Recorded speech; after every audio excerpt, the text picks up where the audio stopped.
Assalamualaikum warahmatullahi wabarakatuh. Perkenalkan, nama saya Alia Sakifa Afif. Di sini dalam mata pelajaran Ushul Fiqh Al-Muzaffar, saya akan menjelaskan tentang materi at-taraduf wal istiraq. Jadi awal-awalnya saya akan membaca matanya dulu, kemudian menjelaskannya. Bismillahirrahmanirrahim. La yanbaghi al-ishqalu fi imkani at-taraduf wal istiraqi bal fil wuqu'ihima fil lughatil arabiyyati fala yusqa ila maqalati min ankurukuma wa hazihi baina aydina al-lughatil arabiyyati wa wuqu'ihuma fiha wadi'un la yahtaju ila bayanin.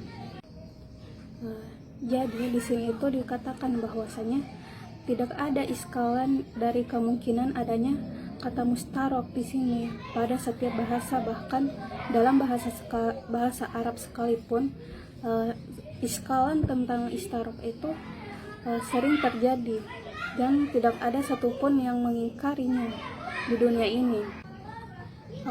Walakin yang bagi an natakallama fi nasya'tihima fa innahu yajuzu an yakuna min wadi'an wahidin bi an yada'a syahsun wahidun lafzaini lima'na wahidin aw lafzan lima'naini wa yajuzu an yakuna min wadi'ina muta'addiina kata da'u qabilatan mislan lafzan lima'nan wa qabilatun ukhra lafzan akhara lizalikal ma'na aw tada'ul qabilata lafzan lima'nan wa qabilatin ukhra zalika al-lafzu lima'na akhir wa inda jam'i bain hadhihi lugati bi i'tibari anna kulla lugatin minha lugatun arabiyyatun sahihatun yajibu ittiba'uha yahsulu taraduf wal istiraq.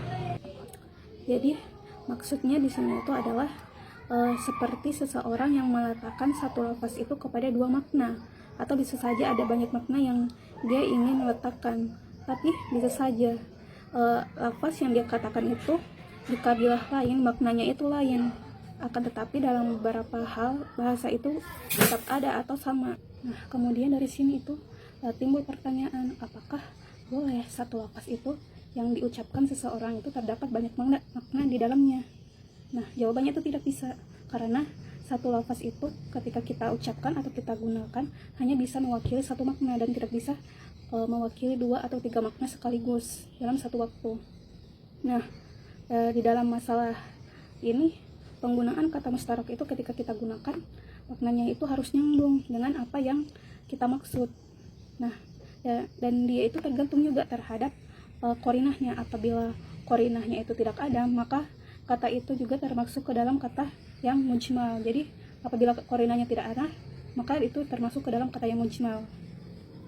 Nah, perumpamaannya itu seperti sebuah cermin, yang mana cermin itu hanya bisa dinisbatkan ke gambar yang di depannya, yang hanya mengikutinya.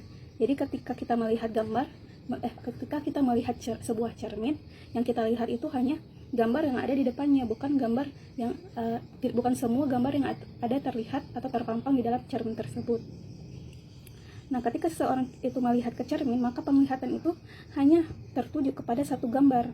Nah, tidak kepada yang gambar-gambar yang lain yang ada di dalam cermin, seperti itu. Nah, di sini juga cermin ini seperti halnya makna dalam lafaz.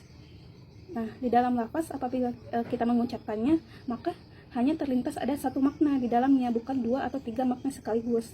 Karena tidak mungkin ada dua makna dalam satu lafaz yang kita ucapkan.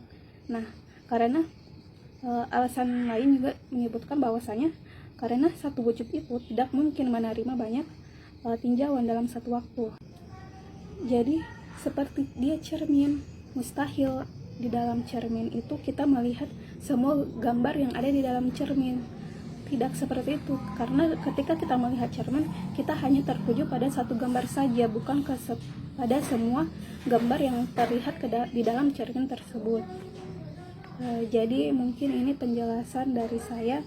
Apabila ada kekurangan dan kelebihan mohon dimaafkan.